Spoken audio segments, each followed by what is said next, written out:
What is good, everyone? This is your host, Deanna Radulescu with Label Free Podcast. To live your best life, you must live label free.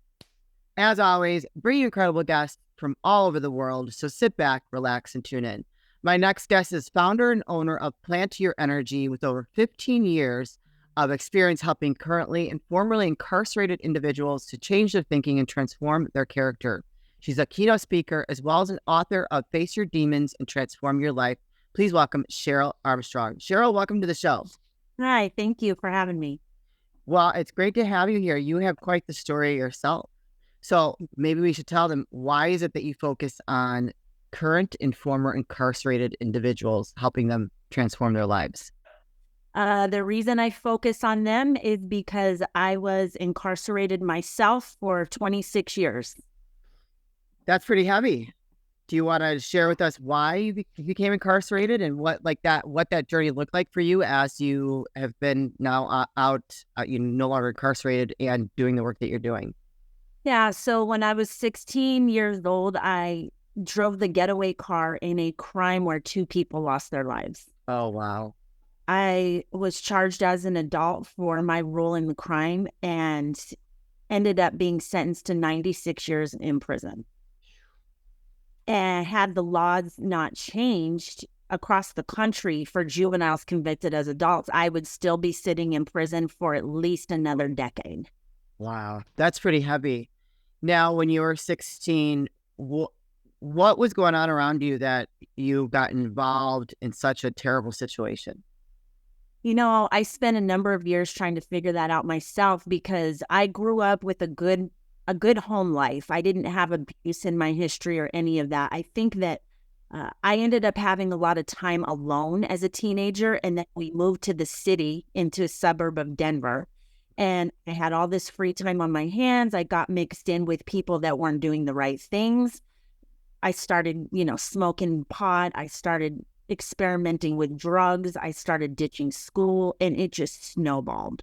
Yeah, all the things, right? Just like when you're exposed to something that's new to you, and you think maybe it was like a coping mechanism for moving to a new area? I think that that's a piece of it because we actually moved around a lot when I was young. The whole time I was a kid, I kept going to new schools, having to meet new people. I always felt like I was a little bit out of place. And that is a piece of it. I think that when we moved to the suburbs of Denver, I kind of just fell in with the first people that I was accepted by, first people that I met. And they weren't doing the right things. And of course, I take responsibility for that because I made my own choices. But Yeah, that's tough. Like, what a long time. So I watched, and correct me if I'm wrong, but my husband and I watched a movie with a gentleman who was like in the finance industry, and he ended up going to prison, and he became a product of being in the system, and came out and was like this big time, like not gangbanger, but he was doing like some real heavy criminal things, and ended up, I believe he ended up dying. I can't remember, but I was like, wow, look at this person that was totally normal, had a stand-up life, wife, kid, and ends up like he committed accident manslaughter in the car, and he goes to prison. He had to protect himself. And so he got in with one of the gangs, and then he rises up the ranks, and he gets out and is continues this life of crime, which never was in his life before. So I think that's an idea or a stereotype or a label that people put on individuals that are incarcerated, that when they come out, they're going to continue that kind of life. And oftentimes they do. Yeah. That sad reality is that either being in prison transforms them into something that they didn't used to be, like the example you just gave, or they're already an addict and maybe a criminal beforehand, and that had been their pattern. Sometimes people's families have histories of addiction and crime, and so they're born into it, raised with it. Whatever the circumstances are, when you are incarcerated, more times than not, it's unlikely that a person is going to go the direction that I did. Sure. And they just kind of stay stuck in that dysfunctional cycle. Yeah. I it disturbed me. It made me so sad to watch that. And I'm too much of an empath. So what it's different about you? Like, how were you able to take that different path and now do the work that you're doing, because obviously you were like protected somehow, because I can't even imagine what that would be like to be incarcerated for, what was it? 20 years. 26 years. That's a long time, girl. It's a long time. Yeah. And So look at you. You like look so like your energy is so great. You know what I mean? I think that someone may have gone through that for so long, probably would be looking a little beat down. thank you. I appreciate that. So my first 8 or so years of incarceration, I was a miserable mess. Yeah. I was so filled with guilt and shame for my actions. It took me a while to process the ripple effect of our crime because I was so young. I mean, it's a really long and involved story, right? And I just no hope for my future. I thought I was going to die in prison or walk out such an old lady. Yeah. I'd have no life to build out here. Sure. And I think that I honestly just got sick of living in my own skin. I was such a hateful, angry, bitter, cruel person when I was younger. And I just was tired of expending all that energy on negativity. That's not the kind of person that I was raised to be. And my mom was a big factor in my life. She came to see me every week for 22 years until she moved to Arizona. And so she was always there to guide me. And she was just like that shining light in my life. She encouraged me to start taking college classes. That's kind of how I developed some little piece of positivity in my life. Yeah. Because the struggle was real in there, you know, waking up every day and knowing like, my God, I'm only 5, 10, 15 years into a 96-year sentence. You know, I would lose appeal after appeal, just defeat after defeat. And then I had my father died, and then 2 of my brothers died. And it was just always something that was challenging my strength. Yeah. And what drove me was really not wanting to be defined by my biggest mistake in my life. I didn't want people to only see what I had done when I was 16 and think that, oh, that's who she is. Yeah. And so that's kind of what helped me develop the discipline to just start working on changing my thinking, my behaviors, and to start striving for excellence, even from a prison cell. I decided it doesn't matter where I'm sitting. I still get to choose the quality of my thoughts and my actions. So. Amen to that. Living label free. Yeah, that's right. Really like not allowing that label of being incarcerated and what you did to hold you back. And like, that is absolutely beautiful. So tell us about, well, what came first, the book or Plant Your Energy? Plant Your Energy came first. So after I got my master's degree in prison, I had become such a disciplined person. I'm like, okay, how do I level up now? What do I do?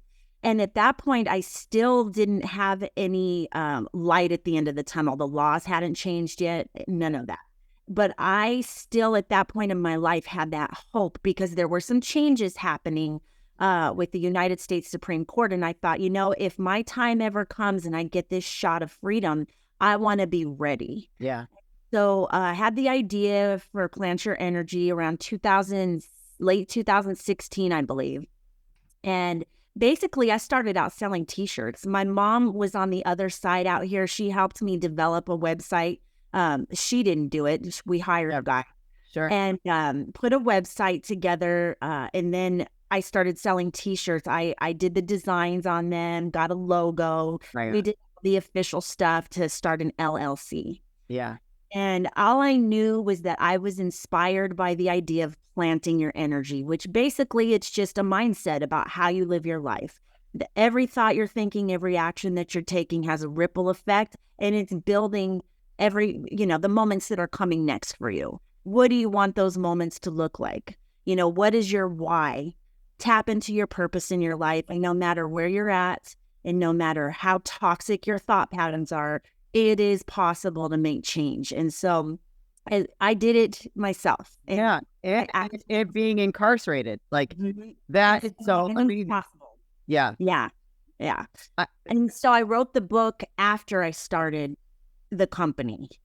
Basically, I decided T-shirts, nothing was really happening with that. I wanted to do something that meant something. I've kind of become real strategic with how I use my energy, right? I have to walk what I talk. So I had decided that I wanted to write this book, and it's basically a character development life skills book. and I kind of share pieces of my own story, but I talk about paradigms, triggers, facing demons, holding yourself accountable for what your life looks like. And sometimes it's a little challenging because I tell people, even if you have trauma in your life that was imposed upon you and not by you, you still have to accept responsibility for how much power you're giving that in your life 10, 20, 30 years later. And so I believe we all have the capability to do something new and different.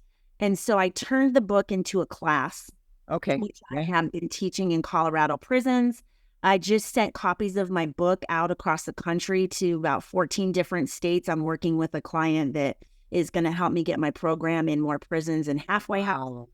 So I'm just I just want to help people. I want to help people get, to where I am in my life today and let them know that real change is possible.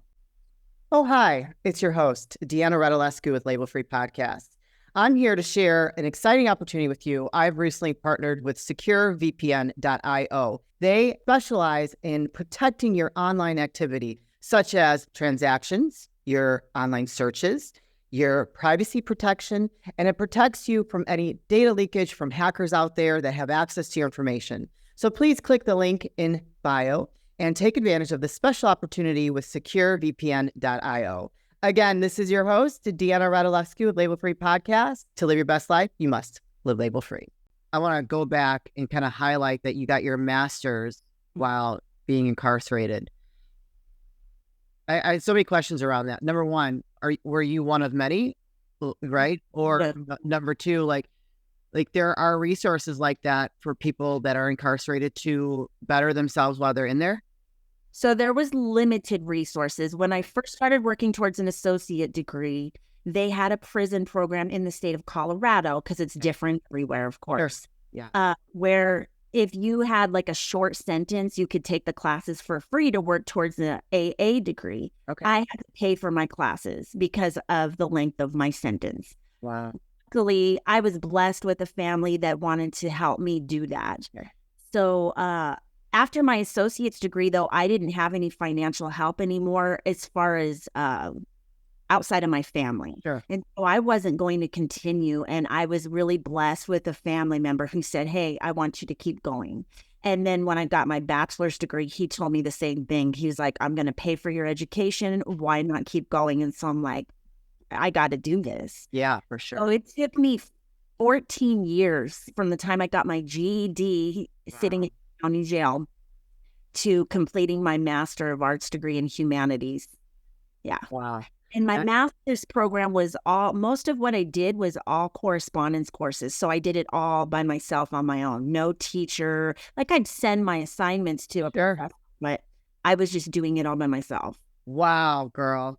How did your inmates, your former inmates, how did they take that? Because I mean, I can't imagine that they looked at that in a good way. Not all of them, at least. Well, I think that people were inspired by it, and that was kind of what helped me take a different turn and start Plant Your Energy and all the things I'm doing now, is because people started recognizing me as a leader in the system, which I most certainly did not see myself as that. Right? I was just trying to have a purpose in my life. I wanted my life to mean something. I never even thought about the impact it would start having on the people around me. And it was actually pretty positive. Yeah. Wow. Yeah.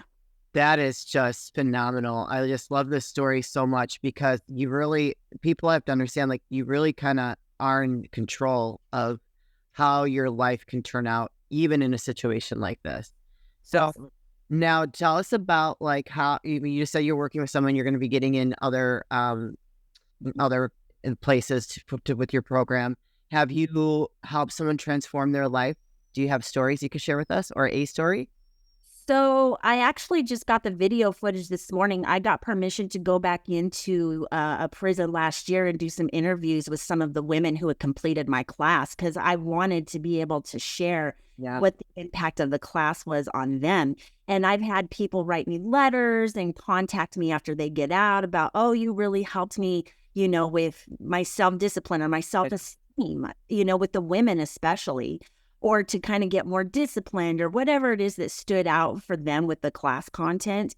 So yeah, I definitely feel that the class is making an impact on the people taking it. It's just a matter of me wanting to grow that now. Yeah, for sure. I mean, what a great, you're living your legend despite like what you went through, right? I mean, how beautiful is that? So does it only, is it strictly for incarcerated individuals, or can anyone that may be listening to this, like, okay, I really am moved by Cheryl's story and I want to learn more about her course? Yeah, so I can tell you that this book, the content in it apply to human beings. Every person has been through something in their lives, has had some sort of bad experience or trauma or issues that they have, insecurities, Yeah. things they want to work on. My class applies to humans. It's not just incarcerated people. I just started there because that is kind of been my life experience. And so it's easy to kind of get my foot in the door with that. One question that kind of like going a little bit backwards, how did you survive in there with all the inmates? Because I mean, we see things on TV and in the movies of how rough it can be. Were you one of the chicks that were like kicking butt, and or did you team up with someone? I mean, right? Is it like that? Oh, That's just actually, yes, I did team up with someone when I first in Colorado, especially with women, the dynamics are a little bit different. It's less political. In the women's prisons, from my experience. And I did team up, though, with a couple of girls that had a big reputation. Nobody messed with them, but I also kind of fit in with them. I had a bad attitude. Okay. I didn't really have to fight a lot, but I can tell you that I never really had problems in prison either. Wow, good for you. All right, not saying that anybody should try to end up there, but like, want to just kind of like talk about that because we see so much on TV, especially for us that have not been through it.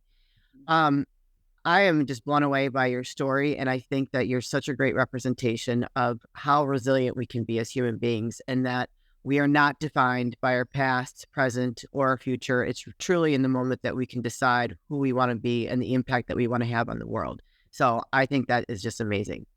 Thank you. So you are now a keynote speaker. And can you tell us a little bit about what you're going to different events speaking about? So this is a new development because this has been one of my big goals. I want to do a TED Talk. I want to become a professional speaker. So that is over the last year, something I've been focusing more of my energy on. Yeah. It's one of the bigger goals. And so I'm just at the front end of that journey, but I'm going out to LA in a couple days. And I'm going to go speak about a little bit about my story. And I'm also going to talk about, juvenile justice and how the system has thrown so many juveniles into prison and just thrown away the key. And I mean, in those earlier years, there was no concern for our education or our well-being. I mean, they threw me to the wolves when I was 17 and nobody cared about the state of my mental health or the rest of my, brain development and how that's looking. Nobody cares about that stuff, right? Yeah. So I kind of want to shine more of a light on some of the things that could be made better in the system, which I believe my program can play a big role in that because I kind of had that different perspective, obviously. Yeah. I'm not just trying to give somebody a certificate that helps them get a job. That seems like the right fix, and that has value. Yeah. If you don't change what's going on within yourself, it doesn't matter how smart you are or how many certificates you get. You need to change the way you're thinking to be successful after you get out, For sure. Or you're just going to keep repeating the pattern. Yeah. And so that's kind of what I'm talking about with my speaking. And I'm trying to shift a little bit, like my talk that I'm going to do in April. I kind of want to focus on maybe talking about resilience and how powerful that can be in your life. For sure. Cheryl, where can people find you, connect with you, learn more about maybe your course or purchasing your book? Well, the book, and there's also a workbook that goes with it. They're both on Amazon. Okay. And it's called Plant Your Energy, Face Your Demons, and Transform Your Life. And then my website is plantyourenergy.life. And I'm also on Instagram and Facebook. Awesome. You guys, I'm gonna put those links in the show notes. So do not, if you connect with Cheryl's story, you want to learn more, just to connect her in general, follow her life and the trajectory of where she's going. Go click those links, go follow her on social, and let's just give her a big round of applause for the work that she's doing despite some of the things she's been through. Cheryl, this is part of the show where I like to ask for last words of wisdom or advice. What would you like to leave with us today? Oh, I would just say that don't limit yourself. Transcend any limitation that has been placed upon you by society, by your family members, anybody who has tried to hold you down. Tap into what your why is in your life and go after it. Yes. With that being said, Cheryl, good for you. Congratulations on all the work that you've done and where you are today. You truly have transformed your life to be an example of what could be and not the other, the stereotype. So we appreciate you. Thank you for sharing your story with us today. We can't wait to watch your journey as you continue to rise. Thank you. You're welcome. You guys, this is your host, Deanna Radulescu with Label Free Podcast. To live your best life, you must live label free. As always, don't forget to subscribe, follow, rate, review, comment, share, all those good things. And I'll be back soon with more dynamic guests.